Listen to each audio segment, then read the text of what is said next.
Olá, investidor! O meu nome é Wagner Caetano. Começamos agora o programa Radar. Hoje, uma sexta-feira de tempo bom aqui em São Paulo. Temperatura agradável, são 17 horas e 23 minutos do dia 22/11/2019. Quem não conhece o meu trabalho, eu sou um swing trader, aquele camarada que se posiciona com uma ideia de 3 semanas a 3 meses, às vezes um pouquinho menos, que a gente chama de guerrilha, e às vezes um pouquinho mais, quase um position. Eu gosto muito dos mercados de ações mini dólar, mini índice. Quando é possível, a gente também opera criptomoedas, fundos imobiliários e em alguns momentos até o milho. Eu peço o seu like, que você se inscreva no canal e compartilhe o vídeo. E vamos seguir juntos aí por uma meia hora estudando o mercado, tentando crescer, aprender e evoluir na renda variável. Ok? Eu aproveito, pessoal, para oferecer na descrição dos vídeos, tem 3 iniciativas gratuitas Top Traders. Seja bem-vindo à Bolsa, o curso gravado em estúdio com qualidade digital de som e imagem. Tem o nosso canal do Telegram e também o Informe Cenário, que eu distribuo meu bloco de notas compartilhado com o mercado todos os dias de manhã. Para a gente não esquecer, vamos começar hoje falando de fluxo. Falaremos aqui dos estrangeiros institucionais. Para quem não tem acompanhado os trabalhos, atualmente institucionais são os compradores do mercado e os vendedores são os estrangeiros, né? Nós vemos novos tempos aí, DI com dólar desalinhado, às vezes dólar e bolsa indo para o mesmo sentido e assim caminhamos. Ok? Vamos falar de fluxo então. Os estrangeiros ontem saíram de um saldo negativo no índice futuro. Na verdade, ontem não. Na terça, né, eles estavam com 213,443 e ontem venderam mais 216,281, institucionais 198,301 para 203,340. Ok? Os estrangeiros, até o dia 14, estavam vendendo. Compraram de leve no dia 18, reduziram de 5 bi 77 milhões 664 para 4 bi 799 milhões 953. Ok? E aí nós temos o dólar, né?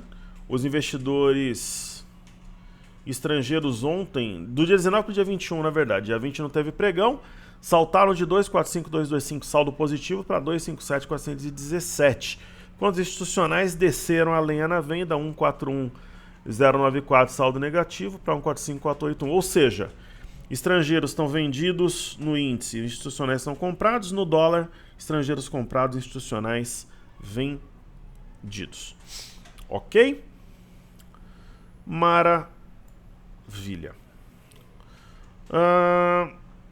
Vamos então falar... Vamos fazer pedidos do YouTube primeiro para mudar um pouquinho a sequência que a gente costuma trabalhar. Primeiro ativo será VLID 3. VLID 3 tem uma tendência de alta, é uma ação interessante para compradores de tendência. Pode trabalhar com aquela ideia do stop abaixo da mínima do candle anterior, na minha visão. Temos a BRSR6. Ontem eu falei até na aula, primeira aula extra para os alunos da Imersão 8, que ela cumpriu de forma absolutamente milimétrica uma simetria em V invertido. O alvo era 20,25, ela veio em 20,25, né? E agora uma situação que eu acho que remete mais à compra do que à venda, apesar de a gente perceber uma clara tendência de baixa. Aí nós temos a CER3, setor educacional. Olha, é um ativo que, se nós observarmos aqui o semanal, por exemplo, parece uma simetria em V, né? Com alvo aqui em 28,34. E se ela romper 25,18, faria um pivô que atraria para esse patamar. Eu vejo uma situação mais favorável à compra. Aí temos TRPL4. Então falamos de VLID, depois falta um ativo, vai ser RAPT4. Eu estava observando por coincidência, eu nem sabia que era pedido no YouTube esse ativo de manhã. Então tem aquela história, pô, o professor não gosta do setor elétrico nesse momento, coisa e tal. Só que, pessoal, para uma guerrilha, de repente, né, ela foi fora da banda, talvez ela feche dentro aqui até as 18 ou perto disso. Isso aqui também é um arame. Então é um sinal. Como é que eu vou ignorar um sinal que é um arame de fundo, né? Então uma situação, por uma compra mais ousada, eu vejo de forma interessante. Aí nós temos RAPT 4. Né? RAPT 4, tendência... Eu acho que a tendência primária, secundária e terciária. Deixa eu ver no semanal. Isso. Tendência primária, secundária e terciária, tanto no semanal. Percebam que a correção foi sobre o topo anterior. Aqui, ó. Uma antiga resistência vira suporte pela inversão de polaridade. Parece até um mastro bandeira com a bandeira na sua variação de flâmula. Então acho mais favorável a compra também. Ok? Falar de Petro Vale Bancos. Vamos falar de petróleo, daí a gente fala da Petrobras. Então, crude oil WTI, petróleo negociado na NYMEX, em Nova York, onde muitos queridos alunos meus operam. Na semana, se eu pegar aqui o dia 15, fechamento 57,76, 57,88. Na semana lateral, mas fez o teste daquela LTA que nós tínhamos traçado, respeitou. Acho que é uma correção na parte alta de segundo Marubuzu. Acho que correções seriam, na minha visão, oportunidades. Aí nós temos o Brent, correção na parte alta, acho que tende a uma continuidade da pressão compradora. E vamos ver Petrobras. Petro 4, que a gente estuda todos os dias. Uma barra na semana passada muito forte, e nessa semana correção na parte alta. Isso, na minha opinião, tende a empurrar os preços para cima. Aproveitemos, falemos de Vale 3. A Vale tem uma simetria em V, que remete a 50 e 53, e acho que aqui é a prova de fogo. Mesmo porque tem um outro topo na mesma região, ó, 50 com 30, e aqui 50 e 53. O grande ponto é esse, tem um gap aqui aberto que pode ajudar a puxar os preços para cima. Está subindo com acréscimo de volume, é um bom sinal, na minha humilde e singela visão. Aí temos o IFNC3, que é o índice do setor financeiro. No semanal, houve um rompimento falso de 12,446. E essa semana, a correção na parte alta da semana anterior dá até uma ideia aqui, um jeitão de mastro bandeira no semanal, né? E no diário... Não, na verdade isso aqui é no diário, né? Na verdade, estava olhando o gráfico diário. E no semanal, tem um jeitão de mastro bandeira. Então, acho que a tendência está intacta, uma tendência de alta. Aí podemos aproveitar e estudar o DI 1F25.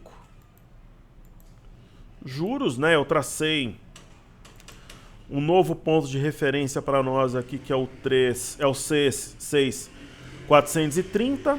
Né? A gente percebe que nas últimas duas sessões o DI vacilou, ele não teve força, e abaixo de 3,430 acho que ele volta nessa LTA. Então ele tem 3 pontos chaves, média de 5 LTA, e perdendo as duas, viria na média de 21 como uma prova de fogo. E aí falemos de BBAS3. BBAS3 tem uma ideia aqui de fundo duplo na região de 45 com 29. Deve fechar na região do eixo 46,78, então um centavo acima. Poderia trazê-la a 49 no mínimo aqui, né? E ela aparentemente fez realmente um fundo. E aí nós temos Itube, né? Talvez essa história da Itaúcar com a Prefeitura de São Paulo, talvez já estivesse nos preços aí, enfim. A gente tem uma ideia de fundo duplo com rompimento falso 35,16, o eixo tá 36,20. Tem um 35,77 onde está a média de 21, deve fechar bem próximo aqui, quer dizer, um sinal, apesar de na semana, dia 14 fechou a 35,68, agora 35,70, tá de lado, mas a ideia no gráfico é de uma virada, possivelmente, aí. E aí nós temos Bradesco. A minha ideia, a minha leitura para Bradesco é de um fundo arredondado, que pode remeter alguma coisa perto dos 36. Inclusive é uma das minhas apostas, assim como é uma das minhas apostas CVC B3, que eu comentei que eu entendia como oportunidade. Parece que começou a desenvolver o movimento de alta, quem sabe até esse fundo anterior 43,96, aqui acho que é a primeira barreira que ela vai enfrentar, e depois 46,13. A gente comentou da CIA também.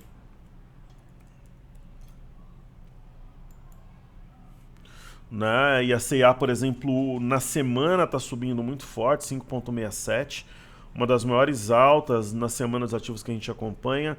No diário tem uma ideia aqui de fundo, topo fundo, se romper o 15,94 ela faria um pivô de alta, que seria muito importante. E tem a Cielo, né, que a gente tem acompanhado. Né? A Cielo na semana não está bem, ela tinha fechado a... Dá até pra gente ver aqui, essa daí não foi ainda, pelo menos. Né? Na semana está caindo 4,44, é um ativo enjoado. Mas acho que ainda vale manter a ideia de uma apreciação. E para hoje, né, não poderia passar em branco Log N3. Né? Ela começou, o pregão chegou a bater mínima em 15,52. E agora, pessoal, está simplesmente 19,41. Fazendo uma conta do intraday, ó, você divide o 19,42 pela mínima do dia. A mínima do dia 15,52. Olha, parece maluquice, mas é isso mesmo. Ó. Gráfico diário, ó, tá dando 25% no intraday. Né? Às vezes é o que uma ação anda num ano. Né? Deixa eu só ver aqui se no Cartesian bate essa leitura, mas uma... Né? Essa tem que ser destaque do dia mesmo, né? Ó, é isso mesmo. Né? A mínima... Assim, quem foi guerreiro e comprou aqui... A gente, por exemplo, não gosta de day trade, mas imagina que eu estou dando uma imersão e eu percebo essa movimentação. A gente já zeraria hoje mesmo, pelo menos uma parte. Né? Até o gráfico está confuso aqui, deixa eu ver o intraday no TradingView. E aí, pior que foi isso mesmo, teve gap aqui, nesse gap, com esse acréscimo de volume, poderia ter pensado numa compra, não na mínima, mas... Né, agora comprar agora já seria, você está comprando 25% acima da mínima, aí já... Talvez não seja tão interessante, mas é um dos destaques do dia. Então falamos pedidos do YouTube, destaques que a gente tem acompanhado. Falamos do DI, do IFNC, falar de Via Varejo, né?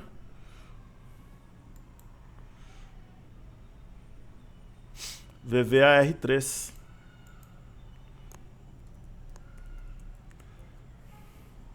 Via Varejo está subindo 3,84. Dá uma ideia, aqui pode ser não ser um ombro, cabeça, ombro invertido perfeito, mas dá uma ideia de um oco invertido. Fato é, ela está rompendo 7,79 e ela está rompendo 7,71, o que é muito positivo. E a prova de fogo vai ser nos R$ 8,06. Eu continuo com 140 mil ações, sem alterações, eu acho. E aqui nós temos um pivô, né, acima de 7,71, então tá... Operação, na minha visão, pelo menos, ela está sob controle. Falando de Ásia e Europa, né, com exceção da China, tudo subiu. A bolsa chinesa, né, ela fechou praticamente de lado, com uma leve queda na semana.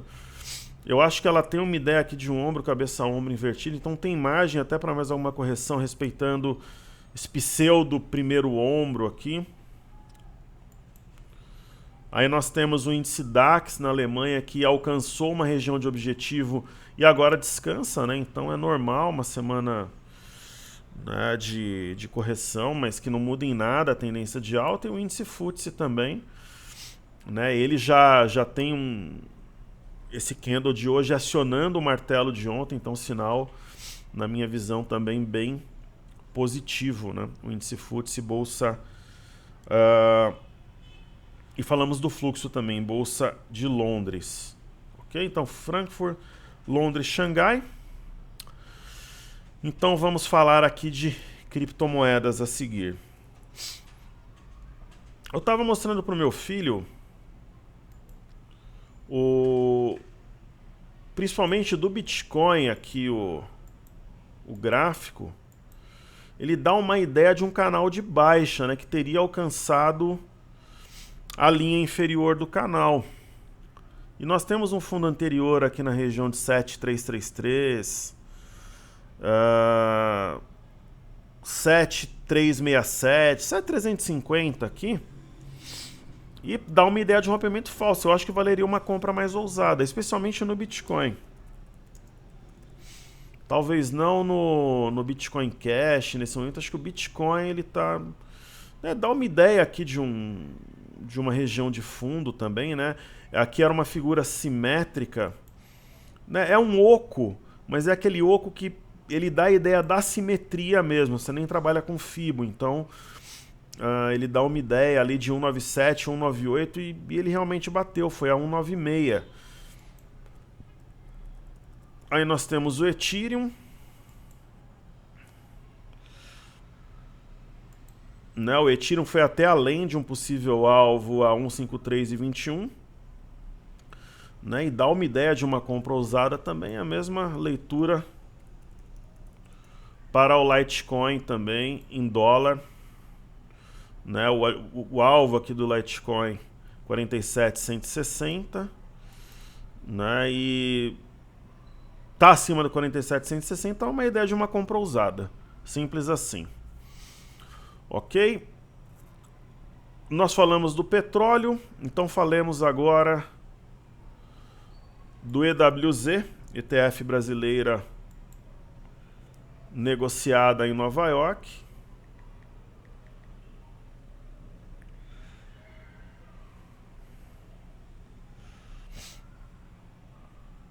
O EWZ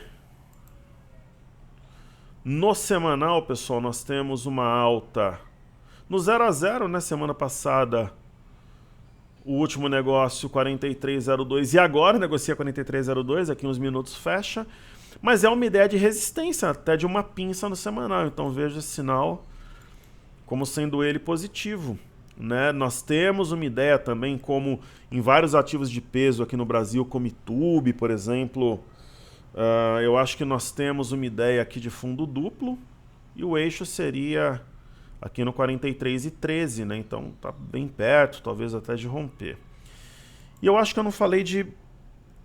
Bom, na dúvida eu vou falar de novo aqui de Bradesco, de Banco do Brasil. Eu não me lembro de verdade se eu falei dos bancos, mas se eu não falei, tem uma ideia de fundo duplo aqui, ó, Banco do Brasil. O eixo está em 46,78. Aí BBDC4. Eu falei do FNC, acho que os bancos passaram. BBDC4, eu acho que o foco agora é numa ideia de fundo arredondado com alvo nos 36. Né, parece fazer um fundo arredondado. E aí nós temos YouTube, né? Eu acho que eu comentei sim que estava... teve essa história da Prefeitura de São Paulo, que o Itaú cai, e a ideia... Né, de um rompimento falso dessa pinça mínima aqui, 35,16, então dá uma ideia também de fundo duplo aqui em YouTube 4. Ok? Então falemos das bolsas americanas. A gente sempre gosta de estudar o VIX, que é o índice de volatilidade, o índice do medo, né, S&P, costuma ser inversamente proporcional às bolsas. Essa semana está subindo 3,98, mas deixando uma longa sombra superior e é capaz que feche bem perto da mínima da semana, que foi 12,16. De repente vai fechar um pouco acima da mínima. E no diário não mudou nada no VIX. Ele vem na média de 21, ele sente a pressão e volta. Então a tendência de baixa perdura. Aí nós temos o DJI, que é o Dow Jones. Eu tracei aqui uma espécie de LTA. A gente vai ver que na semana está praticamente no 0 a 0. Né? Mesmo com a história de trade war, impeachment do Trump, cair no 0,55 é um sinal aqui, uma espécie, mistura de pinça com arame, mas a tendência é muito forte, então não tem nenhum um sinal de mudança de direção. A semana marcou máxima histórica de novo. É a mesma leitura que eu tenho para S&P, uma LTA, uma correção de aproximação entre médias e preços, e nós temos aqui o índice Nasdaq. Se a gente for ver o desempenho no semanal, ó, caindo 0,31, então a alta ela perdura, ela é franca nas bolsas americanas, então não vejo nenhuma alteração de fato, alguma coisa mais consistente. Ok? Então falamos dos destaques, tal. Falemos então do BOVA11. BOVA11 subindo em torno de 1,5%, né? O dia 14, 102,055, agora está 104,31. O eixo aqui no BOVA11 que pode levar a máxima histórica a 103,95, nesse momento está acima. Tem uma ideia de fundo duplo, médias cruzadas em modo compra apontando para cima. E nós temos aqui no semanal uma longa sombra inferior, que é um sinal positivo, né? Tá praticamente na máxima da semana, máxima 104,46, está 104,31. E nós temos o Ibov, né? Que na semana também deixa um candle forte, né? Que coloca em xeque o anterior. Aproximou-se da média de 21, não chegou a tocar a CLTA, que era a expectativa de muita gente que trabalhou pesado na venda e acabou indo na contramão. E nós temos um possível fundo duplo com eixo em 107,520 e as médias em modo compra. Eu vejo como um sinal de força de compra dominando a situação no curto prazo. E aí no mini índice, pessoal, é uma semana de ganhos para os comprados, né? No dia 14, fechamento 106,955, agora 108,715, aproximadamente 1.800 pontos de ganho, médias em modo compra, o eixo sendo rompido a 108,215. Parece que a compra perdura aqui, né? Domina os negócios. E nós havíamos lá na semana passada traçado esse W maluco que agora parece fazer sentido, né? E aqui no 30 minutos parece uma correção na parte alta para depois, mesmo que corrija, a compra seguindo o comando. A média de 21 falou alto aqui, segurou os preços nesse movimento. E agora nós temos o dólar, o gráfico com juros aqui, que é o que eu gosto de usar. O ponto mais alto aqui foi o 4,228, né? É o gráfico com juros perpétuo. Eu sei que não negociou nesse valor, mas foi topo em maio, uma vez, duas, três, quatro, 5 vezes, sendo que teve Arami no dia entre os dias 2 e 3 de setembro, e teve Arami entre os dias 15 e 16 do 10, e tem Arami de novo, onde eu marquei a linha azul. A questão é que o dólar não cai, né? Hoje ele parecia que ia cair, voltou, então nós não temos ainda algo novo. Eu acho que vale a pena marcar esse ponto, o 4,217. Por quê? Porque além dele ser o topo mais recente, ele dava uma ideia aqui pra gente de uma simetria em V. A letra V mesmo aqui, ó. Então, se é de fato aí uma referência a um V, ele foi preenchido. Mas muitas vezes para algo que está muito forte virar, uma ação, o milho, o boi, ou que seja, o dólar, a memória é compradora. Então mesmo com o... né, perceba que as máximas das sessões de segunda, terça e ontem, ó, 4,225, 4,223, 4,226,500. Aí hoje a máxima foi mais baixa, 403,500, mas não me empolga ainda. Eu tô vendido, tal, mas ainda não me passa falar, ufa, né? O dólar realmente agora acho que vem para baixo, ainda acho que não temos essa leitura. E aí tem o intraday também que não diz nada, pessoal. Se você colocar um gráfico de 15 minutos, por exemplo, não tem nada que remeta a uma figura de queda. Muito pelo contrário, ele foi se recuperando ao longo do dia. Precisaria ter uma pancada, uma abertura em gap, um gap de fuga. Então, parece mais uma recuperação depois da queda a partir da metade do pregão de ontem. Aqui sim teve um engolfo, mas ele veio numa região de suporte que foi mínima do dia 18 e já reagiu. Acho que a gente pode marcar esse ponto no gráfico, seria 4,175 e 500. Ok? Então é isso aí. Espero que Aqui, ó. Que os estudos tenham sido úteis. Eu conto com seu like, compartilhe o vídeo, atue na área de comentários, eu respondo tudo. E na descrição do vídeo, 3 iniciativas gratuitas. Seja bem-vindo à Bolsa, grupo do Telegram e Cenário. Telegram e Cenário, o alimento de manhã.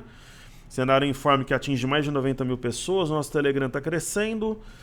E o Seja Bem-vindo à Bolsa pode ser a porta de entradas para a Bolsa de Valores, para você ou para alguém que você conhece que tem interesse na renda variável. Então, saúde e paz a todos, um excelente final de semana. Eu acertei o campeão da Sul-Americana, acertei o campeão da Copa do Brasil. Né, da Sul-Americana, o Algoz do Corinthians, Copa do Brasil, o Atlético Paranaense. Falei que o Flamengo ia ser campeão na rodada 35, acho que eu vou errar, talvez seja antes, mas amanhã eu não erro. River 2, Flamengo 1. Saúde e paz a todos, valeu pessoal!